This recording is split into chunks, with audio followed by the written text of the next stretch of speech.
Bem, galera, então vamos dar aí prosseguimento ao sistema locomotor. Falamos há pouco das estruturas esqueléticas, né, do sistema esquelético, os ligamentos, etc., cartilagens, né, junturas, enfim.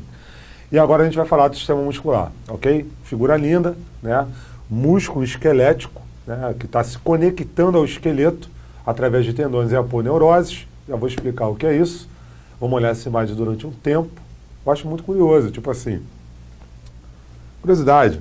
Aquele filme Drácula, de Bram Stoker, né, que é o do romance, é o primeiro Drácula que passou, Keanu Reeves trabalha nele e tudo. A armadura do Conde Drácula, um guerreiro católico, fervoroso e tal, ela é a estrutura muscular. Se tiver a oportunidade de ver esse filme, um filme antigo, vale a pena. Um filme bonito, maneiro, é um romance bacana, menos terror e mais romance, bacana, vale a pena ver. Estrutura muscular representada na armadura desse conde, né, que fez um pacto com o capeta, mediante ao suicídio da esposa, né, que pensou que ele tivesse morrido numa guerra. Guerra defendendo a religião. E aí o cara acaba indo contra Deus devido a isso. Vamos à aula. É bom dar uma descontraída, não custa nada. Vamos à aula. Sistema muscular. Função, né? É responsável pelos movimentos do corpo através do potencial de contração. Então, contração e relaxamento, mas principalmente pelo potencial de contração. O músculo contrai, a estrutura se movimenta. O curioso é que o músculo ele nunca está completamente relaxado. Ele sempre está no que nós chamamos de tônus muscular. O que é o tônus muscular? É uma pré-contração, né, uma contração de fato, né, que favorece uma resposta do movimento muito mais rápido. Então o músculo só relaxa de fato quando o indivíduo morre. Ainda assim, mediante um fenômeno que eu já vou falar para vocês daqui a pouco, né, chamado de rigidez cadavérica, o indivíduo logo após o óbito, em algumas situações, o indivíduo tem aquela rigidez do corpo, né? Ele chama isso de rigidez cadavérica, eu vou explicar para vocês por que isso acontece. Né? Então, dependem de cálcio para a sua contração. As estruturas musculares contraem mediante ao cálcio, como eu falei, na estrutura esquelética, né? Para a gente entender que a principal função do osso, uma das principais funções é armazenar cálcio. Então, o osso, na verdade, ele não fica, como é que pode dizer? Ele não armazena cálcio para ficar duro. Veja bem, ele não armazena cálcio para ficar duro, ele fica duro mediante o armazenamento de cálcio. Né? Então aí retira a principal função do osso, do cálcio, de fazer o osso ficar duro. Não, na verdade a função do osso é armazenar cálcio. Ok? Bem, apresentam células denominadas fibras musculares devido ao aspecto alongado. Toda a estrutura muscular apresenta células alongadas, né? A gente vai chamar isso de fibras, ok? Então as células musculares são comumente chamadas de fibras musculares. Apresenta em seu interior miosina e actina, aí é que está. Miosina e actina são proteínas que viabilizam a contração. Sem miosina e actina, sem contração. Beleza? Tem cálcio, etc., mas a miosina e actina são as proteínas da contração muscular. Continuando, né, a classificação do músculo, na verdade os músculos se classificam em 3 grupos de estruturas, né? Músculo estriado cardíaco, músculo esquelético e músculo liso. E aí a diferença entre eles é basicamente mediante a capacidade de contração. O estriado esquelético, a contração é voluntária, então os músculos que se conectam ao esqueleto, que compõem a maior parte do tecido muscular do nosso corpo, se movimenta porque eu quero. Eu quero falar o movimento dos músculos da face, eu quero levantar o braço, movimentos dos músculos dos braços, enfim. Músculo estriado cardíaco, graças ao bom Deus, é de contração involuntária. Eu imagino um indivíduo completamente desatento, estou dando a minha aula e estou, né? Se a contração fosse voluntária. Contrai coração, relaxa o coração. Contrai coração, relaxa o coração. Contrai coração, relaxa o coração. Léo, oi, pum, morri. Morri. Certo? Acabei morrendo. Por quê? Meu músculo parou de contrair. Graças a Deus, o meu coração bate de forma involuntária, independente do meu comando. Músculo liso, a mesma coisa. Músculo liso também é de contração involuntária, ligadaço ao sistema nervoso autônomo. Certo? Comando da contração desse músculo é hormonal, algumas substâncias, além dos hormônios, como é o caso da noradrenalina, né, que é um hormônio, causa contração da musculatura lisa dos vasos sanguíneos, por aí vai. a contração se dá de forma involuntária, ok? Ainda bem, né? Imagina eu tendo que comandar o movimento peristáltico do meu intestino, né? Empurra esse material em direção ao ânus. O material ia ficar preso no meu intestino e ia morrer pela rigidez do material fecal dentro do meu intestino, certo? Fecaloma, chamado de fecaloma, né? Quando o material fecal fica muito tempo preso no intestino, basicamente no intestino grosso, que a função dessa estrutura é a absorção de água, ele vai ficando cada vez mais duro. É possível até de remoção cirúrgica desse elemento, né, formado pelo enrijecimento do material fecal. Certo? Então, estriado esquelético, contração voluntária, estriado cardíaco, contração involuntária e liso, contração involuntária. Não está condicionado à minha vontade, né? Acontece de forma involuntária. Músculo estriado esquelético. Observações. Maior número de músculos do nosso corpo. Apresenta células polinucleadas. Qual é a função do núcleo? Guardar o DNA. Qual é a função básica do DNA? Ordenar a produção de proteína. Miosina e actina são proteínas. Como a maior parte da atividade de contração muscular se dá no músculo estriado esquelético, essas células são polinucleadas. Por conta de quê? Para fazer com que a produção de miosina e actina seja o mais rápido possível. Os outros músculos apresentam células normais, mononucleadas, com um único núcleo. Já a nossa querida fibra muscular, né, a célula muscular do sistema esquelético, estriado esquelético, né, do sistema muscular estriado esquelético, polinucleada, para produção rápida de miosina e actina quando necessário. Se ligam ao esqueleto através de tendões e aponeurose. O que é o tendão? O tendão é uma estrutura em forma cilíndrica. A aponeurose é um tendão em forma laminar. Por exemplo, os músculos da face se ligam à estrutura esquelética através da aponeurose, do crânio, né? Que é uma estrutura laminar. É um tendão, só que laminar. Então, se condicionou aqui o elemento laminado seria chamado de aponeurose e o cilíndrico seria chamado de tendão. Aqui eu encontro tendões. O tendão mais famoso, o tendão de Aquiles, outro chamado de tendão calcâneo, né, que fez com que aquele herói da mitologia grega perdesse a guerra, excelente guerreiro, né, protagonizado por Brad Pitt, perdesse por conta de uma flechada no seu tendão calcâneo. Foi chamado então de tendão de Aquiles, mas para vender livro de anatomia, mudaram a nomenclatura, né? Porque toda hora tem que ter uma novidade, a estrutura anatômica é uma só, então o indivíduo vai chegar e vai ter que mudar o nome, tipo, rótula patela, omoplata escápula. Algumas favorecem, outras tanto faz. Tendão calcâneo, porque era tendão de Aquiles, né? Tadinho de Aquiles, parou de ser lembrado. E apresenta o sarcoplasma, a estrutura esquelética muscular. A estrutura muscular esquelética, ela apresenta um saco cheio de cálcio. E nesse saco existe a bomba de cálcio, que coloca o cálcio para fora de uma forma passiva, que a concentração de cálcio é maior no sarcoplasma, que é uma estrutura interna à fibra muscular esquelética, né? E então o cálcio sai, agora na hora de voltar para causar contração, e para que haja um relaxamento muscular, ele volta para o sarcoplasma, para essa bolsinha de cálcio. Só que ele volta por transporte ativo, porque eu estou jogando de um meio menos concentrado para um meio mais concentrado. Então entra em ação a bomba de cálcio. Só que quando o cara morre, o cálcio sai, a contração muscular ocorre, mas o indivíduo não tem mais energia para fazer com que o cálcio volte para o sarcoplasma. Consequentemente, o indivíduo vai ficar com o músculo contraído durante um tempo. É isso que nós chamamos de rigidez cadavérica, né?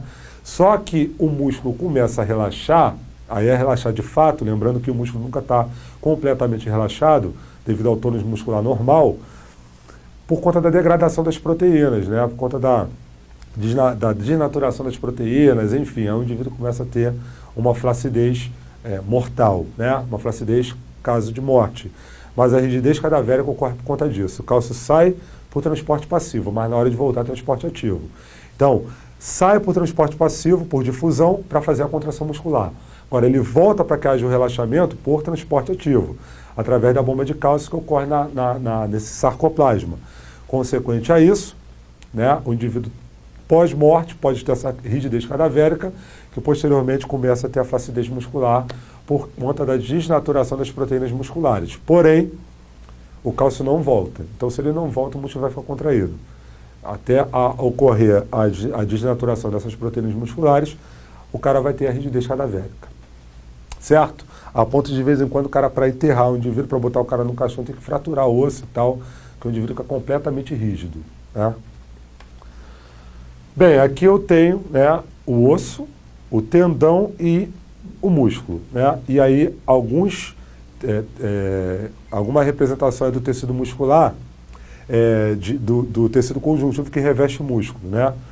O perimício, né, que fica entre as fibras, na verdade, entre as fibras eu tenho o endomício, o perimício pega um conjunto de fibras e une elas, e o epimício, que reveste completamente, né, toda a estrutura. Então, o perimício é mais externo, o epimício é mais externo, o perimício abrange uma quantidade de fibra grande, né, e o endomício uma quantidade de fibra menor. A gente observa isso quando você compra músculo, a qualidade de carne, né, na verdade, tudo que a gente come de boi, né, tirando os órgãos, as vísceras, é músculo. Né? Então, independente se é alcatra, se é picanha, se é músculo de fato, tudo é músculo. Mas o músculo, né, a carne com o nome de músculo, você vê essa estrutura revestindo o músculo, aquela pele que é retirada, né, que a gente tira para poder preparar a carne. E aqui o tendão conectando esse músculo ao osso. E aqui a individualização, a fibra muscular, ok? A célula. Então agora vamos falar, né, do outro tipo de músculo, que é o estriado cardíaco. Presente somente no coração, apresenta células cilíndricas e mononucleadas. O coração, suas fibras, né, unidas, um único núcleo, certo? E lembrando que o músculo estriado cardíaco, só presente no coração, apresenta contração involuntária, beleza? Bem, galera, a gente acabou de falar do sistema muscular, o tipo de músculo estriado esquelético, e aí, esse daqui é o Arnold, né, na década de 80, quando o cara era halterofilista e tal, enfim, bem novinho, talvez final de 70, né, tô chutando também, já bem velho. Então eu usei o cara que faz halterofilismo para a gente entender o que seria hipertrofia muscular. Na verdade, o indivíduo que malha, ele não ganha mais músculo, são 650 músculos para homens e mulheres. Mas o homem tende a ter um volume muscular maior. Quando eu digo volume muscular, eu digo volume mesmo.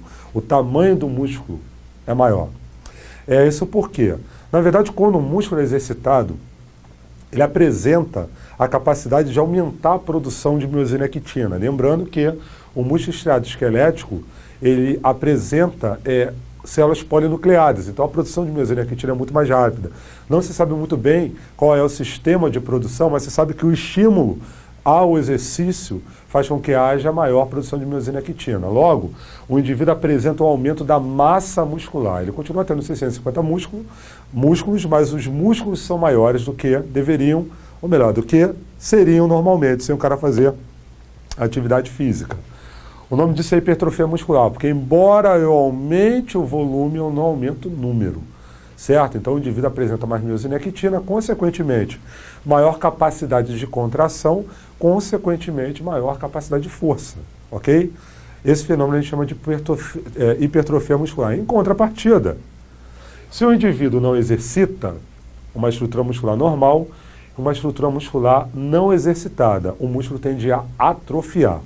A degradação de miosina e actina, e o indivíduo fica com músculo menor e menos funcional, a ponto de talvez nem conseguir executar a contração, beleza? Então o indivíduo quando malha não ganha mais músculo, ganha mais miosina e actina, volume muscular. A fibra muscular fica com maior volume, né? Por conta da maior produção de miosina e actina. Em contrapartida, a atrofia muscular se dá pela não movimentação da estrutura, não funcionalidade dela, degradação da miosina e actina, o músculo tende a diminuir de volume, ok? O cara não perde músculo, o cara simplesmente diminui a massa muscular, beleza? Bem, músculo estriado cardíaco, né? Presente só no coração e apresenta células cilíndricas, alongadas, fibras no caso, e mononucleadas, lembrando que é de contração involuntária. Nosso coração e as fibras aqui que se dispõe no que nós chamamos de miocárdio, né, que é a estrutura funcional do coração. O coração se divide em três camadas, né, é o pericárdio, a parte mais externa, o miocárdio, que é a parte funcional, a parte muscular, e o endocárdio, que reveste as cavidades, são 4 no caso, dos mamíferos e aves, e lembrando que anfíbios apresentam 2, peixes apresentam, anfíbios 3, peixes apresentam somente 2, né, que é uma colocação biológica, que a maior quantidade de cavidade favorece a separação do sangue arterial do sangue venoso de forma total. Né? No caso, os indivíduos que apresentam 4 cavidades.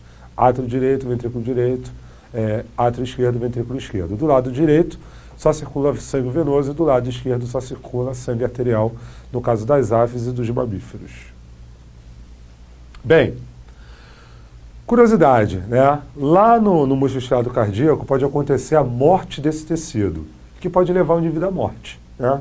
Então a gente divide isquemia e infarto, o aluno, ou infarto, tanto faz. O aluno geralmente não sabe diferenciar as duas coisas. Bem, a isquemia, por conceito, é a falta de oxigenação numa área do miocárdio, né? Numa pequena área do miocárdio, que não necessariamente vai causar disfunção completa do tecido. Pode até ocorrer uma refuncionalidade, se é que existe esse nome. Né? O tecido está em sofrimento, podendo ocasionar um infarto. O que é um infarto? Falta de oxigenação, total falta de oxigenação do tecido, que leva à necrose do mesmo. E aí a inativação do tecido, o tecido para de funcionar. Dependendo da área cardíaca que foi infartada, o indivíduo pode morrer. Né? Meu pai sofreu uma isquemia que gerou um infarto, né?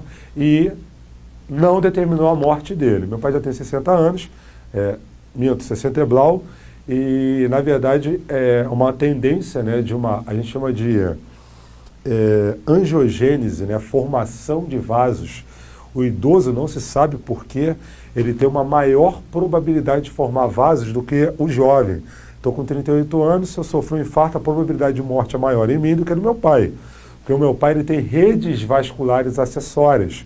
Se o vaso principal entope, não necessariamente vai sofrer isquemia ou um infarto, porque as redes acessórias nutrem o tecido, levam oxigenação ao tecido, coisa que eu não tenho, porque eu sou muito jovem ainda.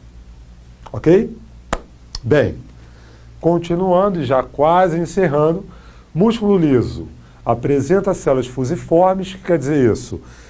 Gordinhas no meio e afinaladas nas extremidades, ok? Com extremidades mais estreitas, né? Alongadas, extremidades mais estreitas. São mononucleadas, como eu falei, só o músculo esquelético apresenta células polinucleadas, apresenta contração lenta, estimulada pelo sistema nervoso autônomo ou por substâncias como, no caso, a adrenalina, que são os hormônios. Reveste internamente órgãos ocos, como vaso sanguíneo, bexigas, ureteres, intestino, né? Viabilizar o quê? Movimento sem que haja o meu aval, o meu consentimento, graças a Deus, senão ia dar zika, ia dar problema. Aqui eu tenho o estômago, que também apresenta esse tipo de tecido, né? Músculo liso, também sofre contração, certo? E Zé Fini. Galera, espero que essa aula tenha ajudado vocês, lembrando que o diferencial do indivíduo que passa na prova da escola, do indivíduo que consegue melhores resultados, está entre estudar e não estudar. Sempre vale a pena dar uma gabaritada maior, né, uma estudada maior para que você tenha um sucesso maior. Estamos aí para ajudar vocês. Um beijo, professor Leonardo. E a minha marca registrada. Fica a dica. Um abraço.